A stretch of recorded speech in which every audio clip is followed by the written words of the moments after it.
Welcome, everybody, and thanks for joining us. I'm Kim Oddie, Marketing Communications Manager for Pickering. I'll be your moderator for today's presentation, and it will last approximately 30 to 45 minutes.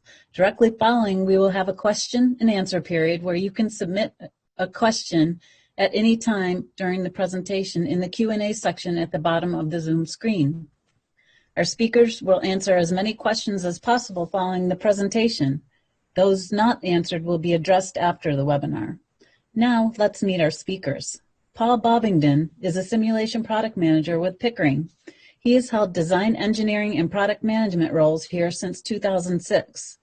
Paul holds a BSc in physics and a postgraduate diploma in electronic and computer engineering from the University of Birmingham. Paul is also a member of the Institute of Physics and the Institution of Engineering and Technology. Bob Stasonis is a technical product specialist with Pickering. Over the past 40 years, Bob has held technical, sales, and marketing positions with Teradyne, Genrad, and Schlumberger. He has contributed to and written numerous papers and articles on electronic test. He is also the current president of the PXI Systems Alliance. Now I'll hand it over to Bob. Thanks a lot, Kim. Appreciate it. Good morning, good afternoon, anybody here, and thank you for joining us. Hopefully we can give you some good information that you'll apply to test over the future. Our goals are seen here in this slide. First of all, we want you to understand what a programmable resistor is and why is it needed. You'll see when we talk about this, I'll say to you, if you're not testing sensors now, you will be someday, because the market is amazing, and we'll give a little bit of market information. But it's also a little complex, because there are many different ways you use these resistor channels. So we'll talk about configurations, about considerations when you select the right one for your application, and because switching and resistance is a mechanical thing, we put potential fault mechanisms in to make sure you don't damage the products. Finally, we'll talk about example applications showing where programmable resistors work very well, and maybe it'll resonate with your applications. So, what is a programmable resistor? And simply speaking, it's a circuit that provides electrical resistance, and you can vary the value of it programmatically. So in test, you can set up whatever resistance level you need. It's adjusted by having relays, either read, EMR, or SSR, shorting out various resistors, and Paul will talk more about that later. Also, too, you can have one or more programmable resistor circuits in a particular module. And a lot of our focus will be PXI today, but there's other ones, too. So you get more channels, which you may need. You have to look at how many sensors you're simulating simultaneously. Now, I said PXI. We also, you can see this working with USB control or LXI Ethernet. And again, the number of channels you get really depends on accuracy and resolution you need, because those are more complex and will take up more circuitry.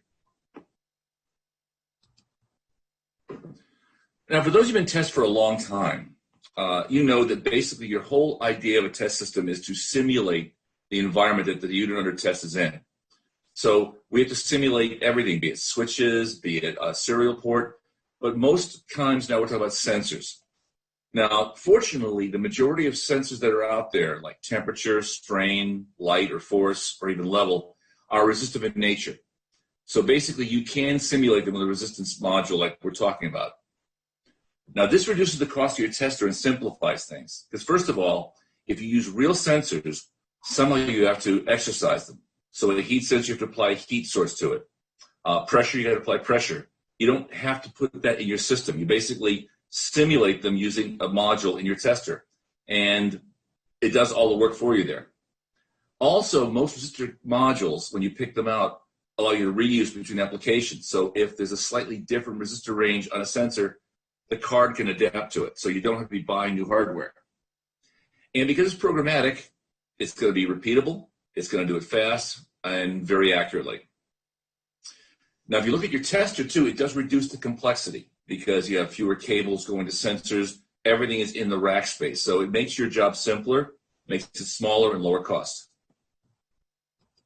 Now, I said at the beginning of this presentation, I said if you're not using sensor simulation in your test now, you may be soon, because the market for pressure for sensors in general is huge. I mean, it's in your phone, it's in your car, it's in your watch. Everything has got a sensor to determine if it's in the right direction, if it's got the right pressure. But these numbers I quickly pull from several research groups. I mean, pressure sensors alone will be a $23.6 billion market by 2024. Automotive generally is going to be $41.9 billion. And you see all global sensor market, the whole thing is up to $287 billion for sensors. There's a lot of sensors to simulate and test. So if you're not doing it now, you will be soon. So what's this mean for testing? This is a little bit of a silly explanation here, but basically, as I said earlier, you don't want to have to get the real sensors and somehow exercise them.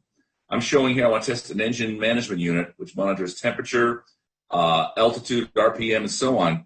Well, you don't want to hook your tester into the car and have this big car sitting there running while you're doing this.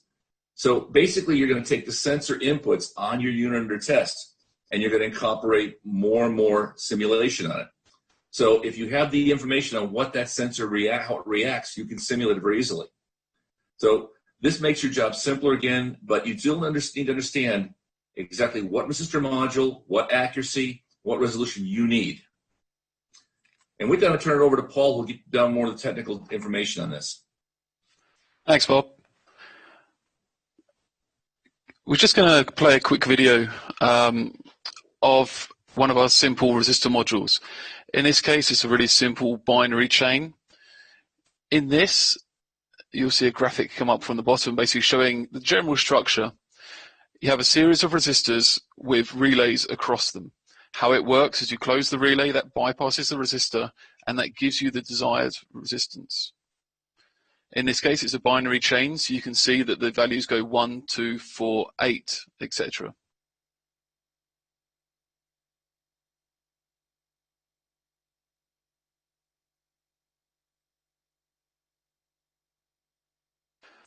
So what do you need to take into account when you are selecting a programmable resistor?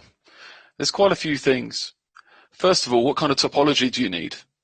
There's lots of different types. First of all, just a simple fixed resistor. You may have an application where you just have one value that you need, maybe two. You may need an isolation resistor so you can switch it in and out the system. Maybe also a bypass shorting resistor so you can short it. Then you have the simple chain like we just saw in the graphic on the previous slide. We have a series of resistors with relays in parallel to bypass those specific resistors to get the value required. You also have precision resistors where you may also have some solid state electronics in there as well to fill in the small gaps that you have between these steps, as well as give you finer resolution. There's also power resistors and power loads where you require to have a lot more current, for example, so you need to dissipate that power. There's also special functions. For example, do you need it wired up as a potentiometer where you have two programmable resistors in series? Or even a strain gauge where you have one or more variable elements of a bridge, and then the others with fixed or variable resistors as well.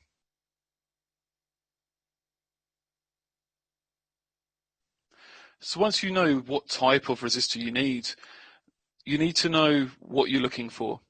For example, what range do you require?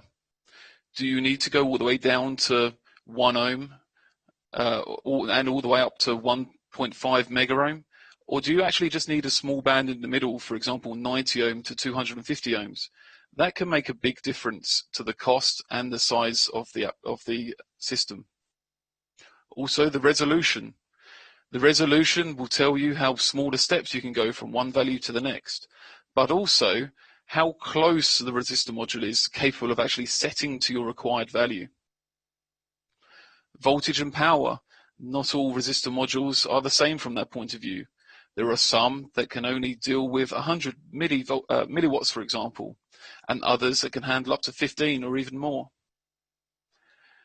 Accuracy. This can be broken down into a number of different things, for example, the fitted components. So when you're looking at a much simpler product, like just a simple resistor module, it's the properties of the actual fitted resistor. When you get into more complex, you can go into requested values by the software, for example. So how accurately is the software setting a value? And then also, obviously, you've got the accuracy from the called value, if you're using resistance calls, to what's actually measured on a DMM or your measurement system. On the right-hand side here, you can see an example of one of the specifications. In this case, our 40-297 range.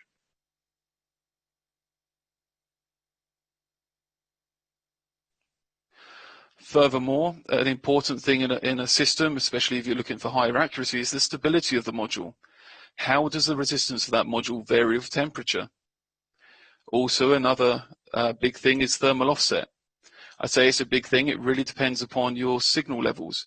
If you're talking about hundreds of volts going through a system, or even 10 volts, thermal offset may not be such an issue because we're talking about tens, maybe hundreds of microvolts. However, if you're looking at really low-level sensor signals, then it can really have an effect, and you must take that into consideration. Number of channels as well. Sometimes that's the most important thing. It doesn't matter about the accuracy, for example, or the resolution. We just need as many channels as possible in a module. Also, there's a special function. You may buy a off-the-shelf programmable resistor that you then construct yourself into a potentiometer, for example, or a strain gauge. Or you may be able to get a pre-configured module.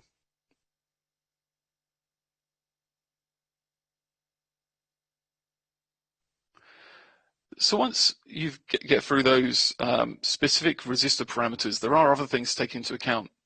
In this case, relays make a huge difference. First of all, we've got the electromechanical relays, or EMR. These are generally the lowest cost relays. They have the lower thermal EMF in how they're used, particularly in Pickering modules. However, they do have the shortest life and also a slower switching time. You'll see on the next slide, but for example, an EMR may have a 3 millisecond operate time, whereas a read may have a 300 microseconds, so 10 times slower than a read. So that brings us into the read.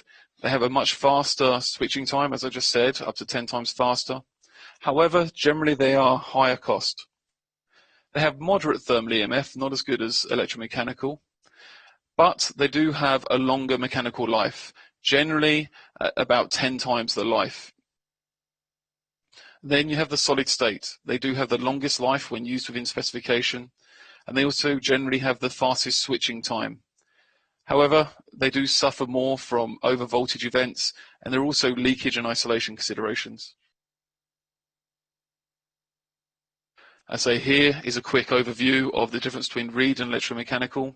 You can see there the speed of a read is about 10 times faster than an electromechanical. Life, again, for a read, you have about 1 billion operations, whereas electromechanical is limited to 100 million. How obviously electromechanical and read relays do go to higher power and higher voltages. However, how we use them in our particular resistor range, they're both capable of 1 amp and 100 volts. However, electromechanical relays, we have modules where we go up to 10 watts, and read relays, we only go up to half a watt. Another difference between the two, electromechanical relays have lower path resistance. So when you're looking for that short circuit, when doing fault simulation, for example, electromechanical has nearly 10 times less path resistance or on resistance than a read relay. Again, thermal offsets, thermal EMF, the EMR is 10 times better than the read relay. So when you're looking at those low-level signals, that can be an important factor. Obviously, we've spoken about the parameters of a particular channel, the accuracy, etc. But what else may you want on a programmable resistor? I mentioned before about isolation and shorting. But why may you want isolation and shorting relay? Well, an isolation relay allows you to isolate the channel from the system. That could be for various reasons. For example, simulating a broken wire in the system or a broken sensor. But also it does allow easier verification by being able to connect them all together and do one channel at a time. Again, with shorting switch, you can simulate a broken sensor. It may have gone short circuit in this case. And it also gives you a much lower path. If you think back to what we said about the basic binary resistor in the graphic that we showed before, that has a long chain of relays. And when you think, I said that a read relay can have up to 200 milliohm resistance on them, Being able to just switch one relay for that shortening path rather than having the long chain gives you a much lower resistance path. Additionally, some modules you may find have a calibration port. This is advantageous when trying to verify the module, so periodically you may want to verify the performance. This allows you to connect multiple channels together through a calibration port, so you don't need to disconnect your DUT as long as you use the open switch. And you can also cascade multiple modules to connect to a single DMM, for example. It also allows you to actually measure the value of that resistor at a given time. So you may want to set a value and actually measure that value before doing your measurements.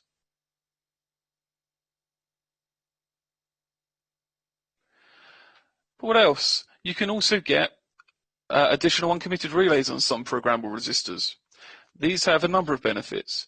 For example, if you're looking for a relatively low number of resistor channels and also a relatively low number of uncommitted relays, why buy two modules when you can have them on a single one?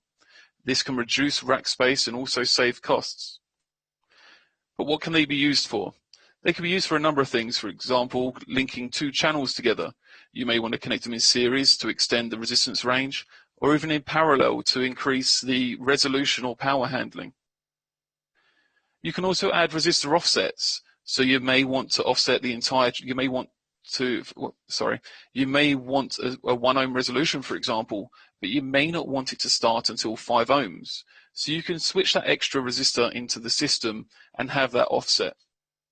You can also simulate additional fault conditions.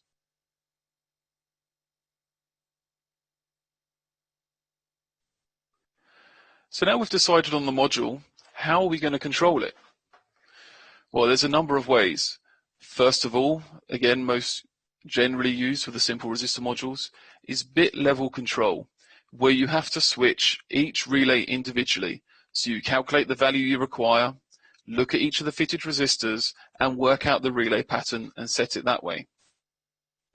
Another way is using resistance calls.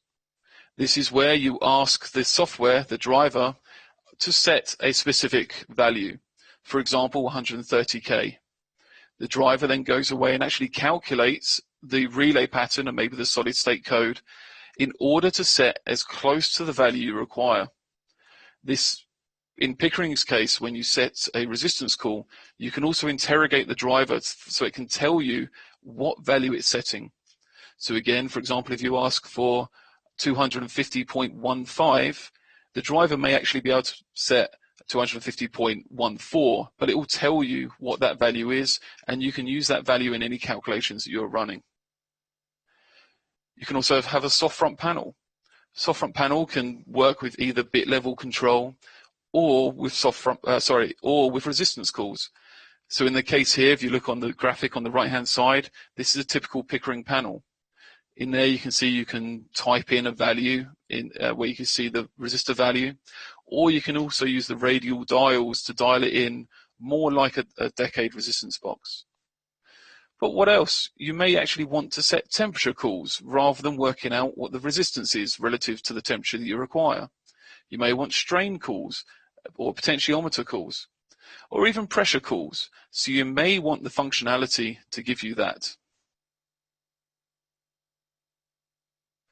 Something to bear in mind when looking at programmable resistors is no resistor module has a perfect transition from one value to the other. This can be seen more on some modules than others. For example, like I said before, read relays are much quicker. There's about 250 microsecond switch time opposed to 3 milliseconds.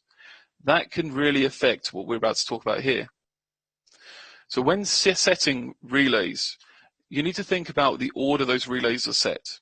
Again, if you think back to the graphic, we were opening some relays and closing others. So you need to worry about the sequencing. First of all, you can do break before make. What this does is it disconnects all of the unused, opens the relays that aren't needed, which puts in those resistors that are in parallel, and then it closes the new ones. The side effect of that is you may actually see an intermediate value that is higher than expected. This this approach is best used when working with a voltage limited supply. Another option is to use make before break. In this case, as the name would suggest, you close the desired relays before then opening the undesired ones. This has the opposite side effect to the break before make, whereby the resistance may go low, down to kind of the minimum value of that chain. Obviously, that can have side effects, so that is best used when working with a current limited supply. There is another way which is slightly faster because it's only a single operation. However, care must be taken when using this. This is no wait, which means that it will set both relays, so open and close operations, in one go. The disadvantage of this is with relay bounce, etc., it may go high or low, or a mixture of the two. So you don't know what the intermediate state will be.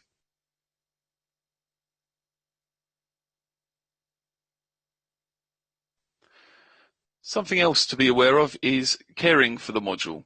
Just like a switch module, for example, damage can be caused.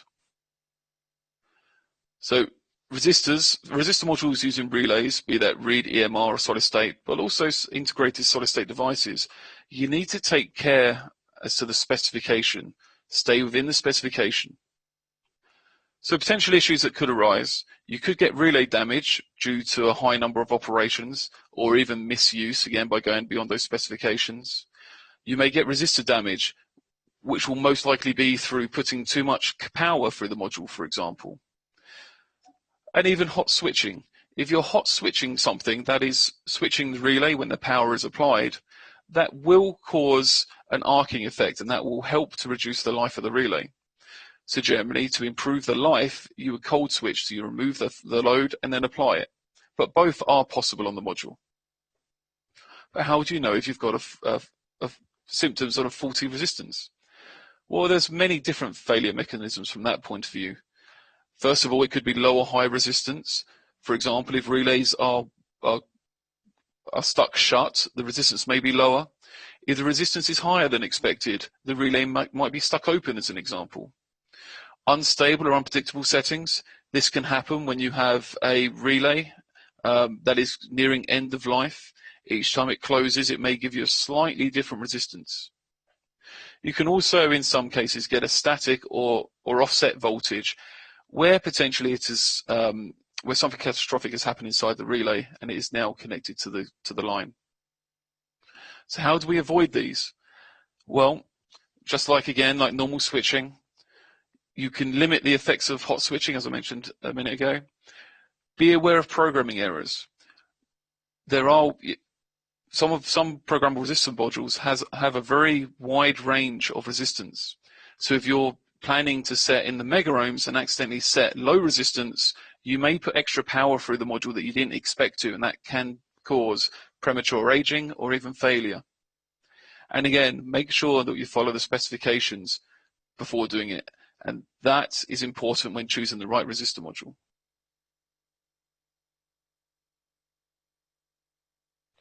So we've spoken about what is important, but where can these actually be used? So we've got a couple of examples. First of all, a customer that was developing an engine management system for a large marine engine. In this case, it was a 55,000 horsepower marine engine. And as you can imagine, that is a huge thing. You can see in the picture there the size of the people standing next to that particular engine. Over the size of that, you require hundreds of temperature sensors to accurately monitor what is going on and to ensure the correct operation of the engine. In this case as well, because there are so many on there and the cable runs are quite long, as you can imagine, you also need to simulate faults that may happen, like short circuit sensor, for example, or open circuit sensor, or broken cabling. As you can imagine, it's impractical to test one of those ECUs with one of those engines in situ because it's so large. You'll need to have a huge lab to do that. Also, obviously, these engines are expensive. And also, because these engines are so large, the warm-up period is quite long. So you don't want to be sitting there waiting for the engine to warm up. You also want to simulate the extremes of operation right on the edge, and you don't want to be doing that over and over on an engine. So the need for automation is obvious due to the vast number of sensors on board and also the different faults that need to be simulated. In this particular case, the customer was doing it manually using 288 precision potentiometers. And as I say, they were doing it manually, adjusting it by hand, which is obviously can be error prone and also take time. So a solution that we offered, it was in PXI. PXI is ideal due to the flexibility and the scalability. So you may have a smaller system now and then develop a larger, in this case, engine, for example, in the future. So you can just add more modules to your system without worrying about it. It's also cross-vendor. So you may want a resistor module, you may want some switching, you may want DMM, etc. in a single system. So PXI gives you that ability. Real-time operating support for this particular application, which we support. The particular module here that we're showing in the graphic is a Pickering 40-262, which has up to 18 channels in a 2-slot module, and simulates the range of 90 ohms to 250 ohms, which gave them the required range of -25 degrees Celsius to 410 degrees Celsius. That also has an 8 milliohm resolution, which is approximately 0.03 degrees Celsius. I should say those specs are for a PT100 sensor. Obviously, if using PT500, PT1000, or even copper or nickel, they would be different. The other thing on the module, it had short and open simulation, which gave them those fault conditions of broken sensors or broken cabling. In this particular case, it was 8 modules across 16 slots, so 144 channels in total, which all fitted inside a single 19-slot chassis. So from marine to space, in this particular case, this application is around a space vehicle. So we had sensor simulation in here across different stages and levels of development of multiple vehicles. Previously, the previous application was just talking about temperature sensors, but this one also used programmable resistors for pressure sensors. Talking about the temperature though, the particular requirement here was -170 degrees Celsius up to 123 degrees Celsius.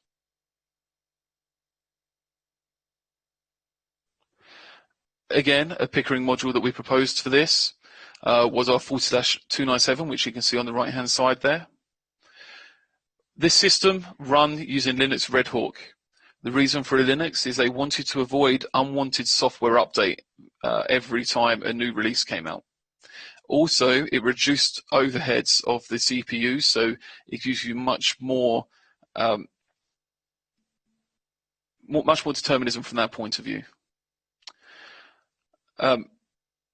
They use the same resistor modules in the system for temperature sensors and for pressure sensors, so that shows that resistor modules are not specific to one single application. They can be used across different applications.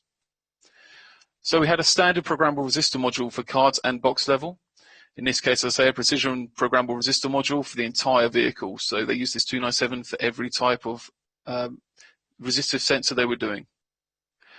This particular application required hundreds of temperature sensors, in this case hundreds of modules, as I say, but also other simulation sensors like thermocouple, for example, as well as switching.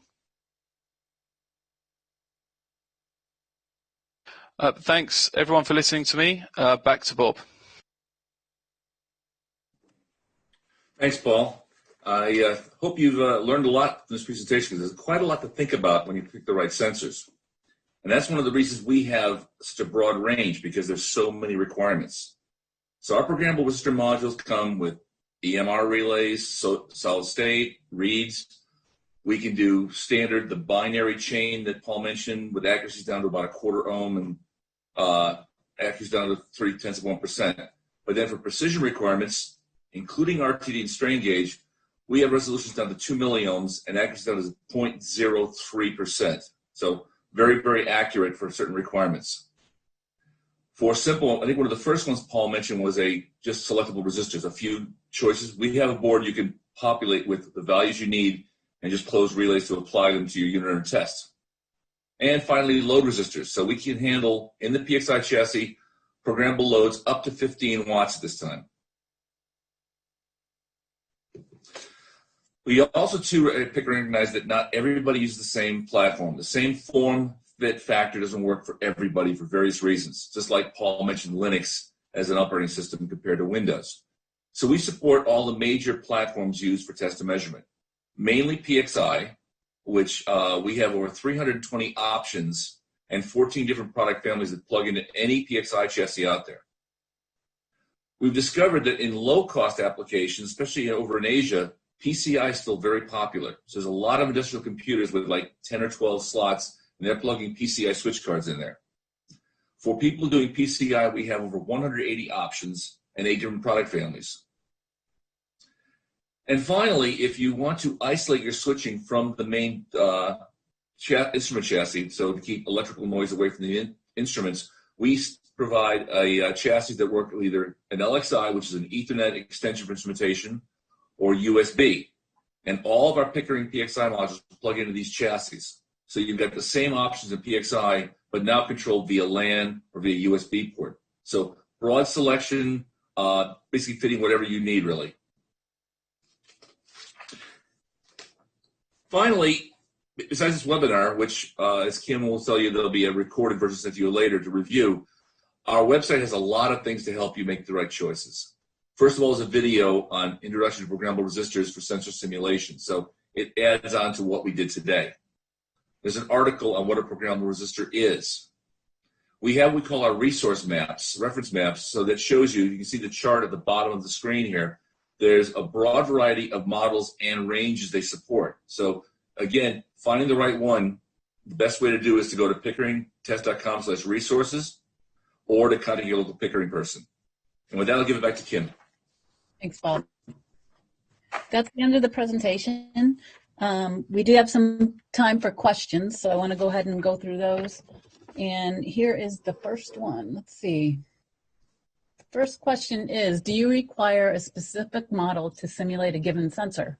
Bob, can you answer that? Yeah. Well, yeah, yes and no. I'll put it that way. I mean, yes, you need the accuracy and resolution required for your application. But will a standard binary chain resistor card work where you just close relays in a binary chain? Or do you need the higher accuracy? But also for key applications, we have cards that are aimed strictly at that application, be it RTD sensors or be it strain gauges. We do provide application-specific ones, but you could use a basic resistor card to do it if it has the range you need. Okay, thanks, Bob. Let's see, the next one. Are programmable resistors for sensor emulation only? Oh. No. We do have a number of applications where they're used in other applications. For example, they may be used when testing op-amps, for trimming them as an example, as well as various other applications. Great, thanks, Paul. And the next one, let's see. As programmable resistor modules based on relays, what is the lifetime or number of changes that can be used and how its lifetime compared to usual switching relays? Yeah, so the lifetime of the module really depends upon what the module is and what relays are used on board. As I mentioned in the presentation, Pickering's has read relay based solutions as well as electromechanical based solutions in essentially the same range, our 297 and 298. The read relays generally have 10 times the life, like I said, 1 billion operations rather than 100 million. All of this information is specified on the data sheets. Also, you mentioned there about how is it comparable to usual switching relays. It's exactly the same. It's the same kind of relays used, so you get the same specifications. I think there was a follow-up question as well to that, which was, I see 100 million, do you show the number of operations it used? So from that point of view, obviously, like I say, in the documentation, we show what it's capable of. Some modules may have some kind of something there telling you, but if you're talking about individual relays, individual relay operations, it really depends upon the module. If it's a simple one, it's easy to do.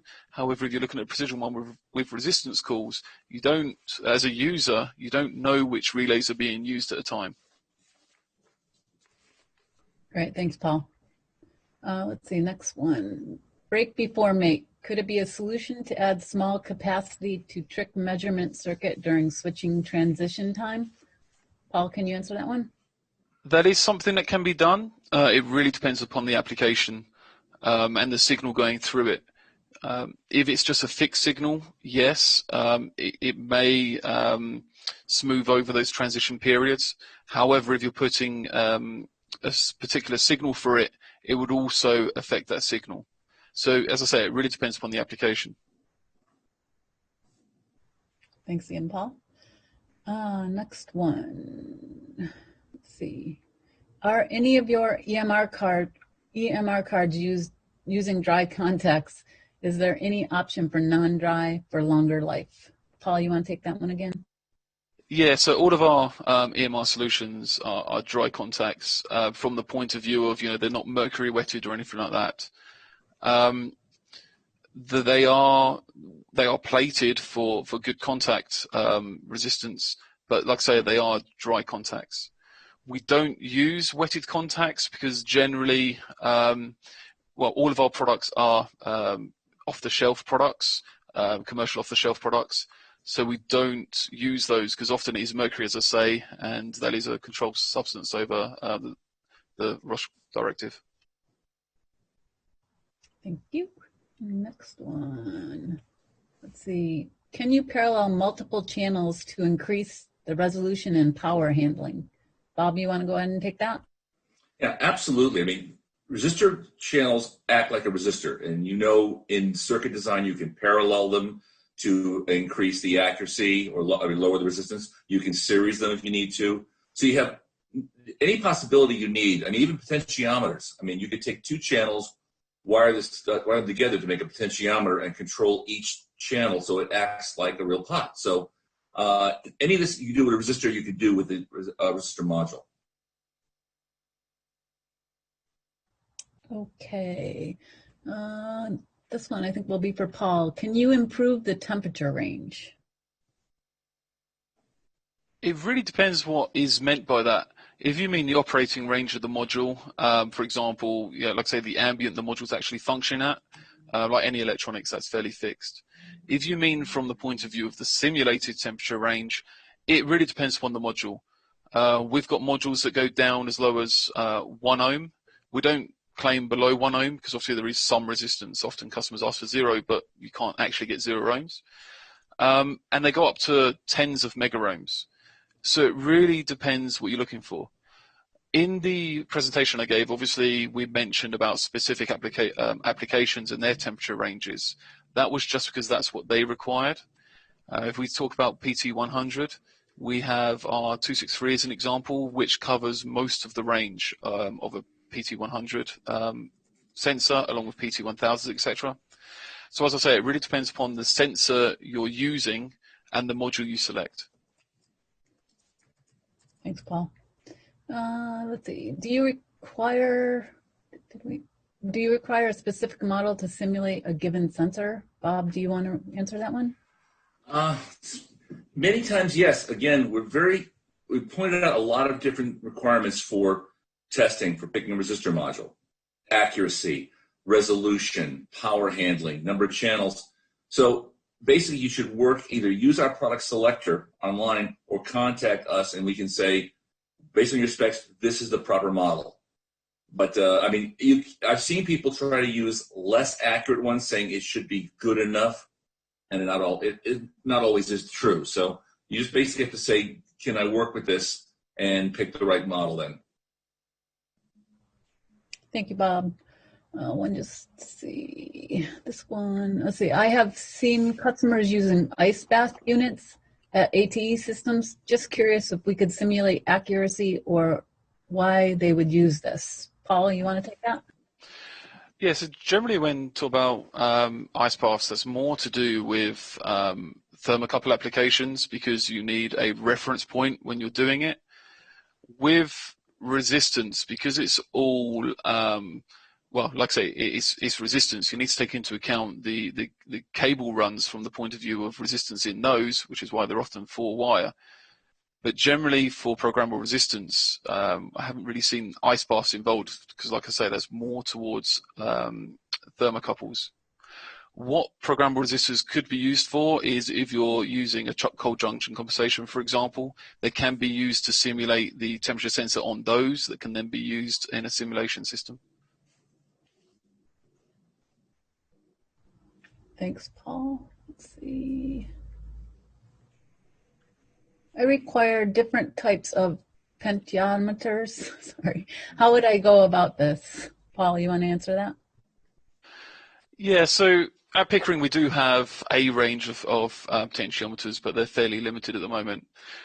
But as I said before, you can basically take any programmable resistor you want to. You could take a precision resistor module, you could take a standard resistor module, and all you need to do is connect them in series. This will give you obviously the A and B contacts as well as a wiper in the middle. What will be slightly more complicated is obviously you'd have to program one channel to a given value and then program the other channel to a given value rather than setting, one side and the other one is automatically calculated. But yeah, you can just take two channels and wire them together.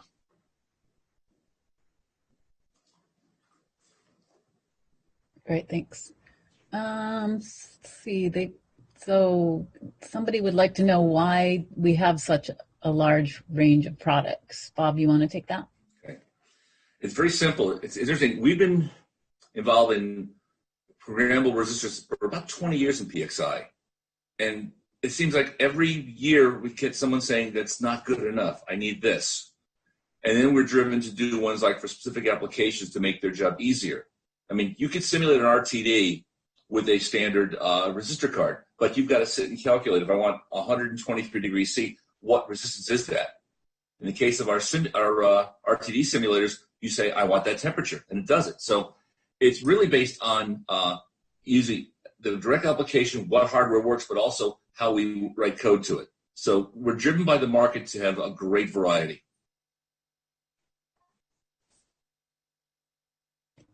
Thank you very much. I think that is all the time we're going to have now to answer questions. So any ones that we didn't get to, we will follow up with you after via email. Let's see, I think that's it. Thanks again for attending the webinar. And if you have any additional questions, please feel free to reach out to us. You can see some email addresses here for Bob and Paul. Other than that, please have a great rest of your day. Bye.